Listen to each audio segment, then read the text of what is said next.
Өкмөт ошол кырсыктарды себеп кылып келди. Мынакей оңрулдуу унаалардын өлүмү көп экен, кырсыктардын саны көп болуп атат. Экинчи тарабы бар, бул жанагы бажы биримдиги. Мындайча айтканда Евразиялык экономикалык бирикме, союз. Ошолордун талабы болду. Ошол себептен биз мажбур болдук деген пикирлер бар. Анын да өзүнүн аргументтери бар.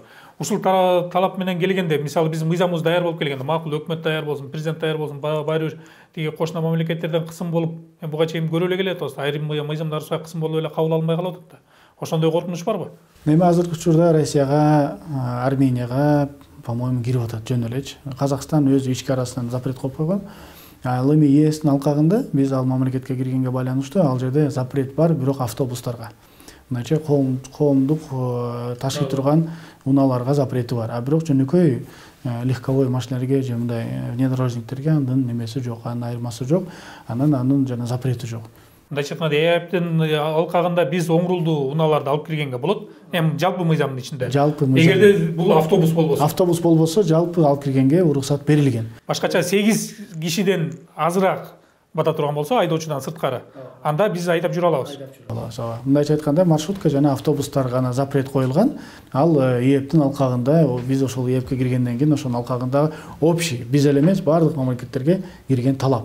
А бирок айтып атам го дагы бир жолу, ал талап мисалы Россияда эле алып келип атат, Арменияда эле алып келип атат. Биз керек болсо дагы бир нерсени айтып кетейин. 2015-жылдан бери биз запрет койгондон бери бизге еще предварительно 200 000 машина кириптир. Кантип? Биринчиси ар кандай коррупциялык схемалар менен, мындайча айтканда таможня менен сүйлөшүп алып, оңрулду дейбиз, же солдурулду деп коебу айтор, аларды растамошка кылган немелер бар экен. Бир. Экинчиси ар кандай чачыратып, жана запчасть катары алып келип киргизип, бирок бул жактан чогултту деп ошо менен кылгандар бар экен. Үчүнчүсү ансыз деле азыр карап көрсөңүздөр Армениянын, Казакстандын, Россиянын, керек болсо жанагы Абхазиянын номерлери менен кирип бул жакта айдап жүрөт. Анткени 3 жыл биякта жүргөнгө уруксат бар да, мамлекеттин арасында регистрация кылып коесуң, бирок оформление этпейсиң.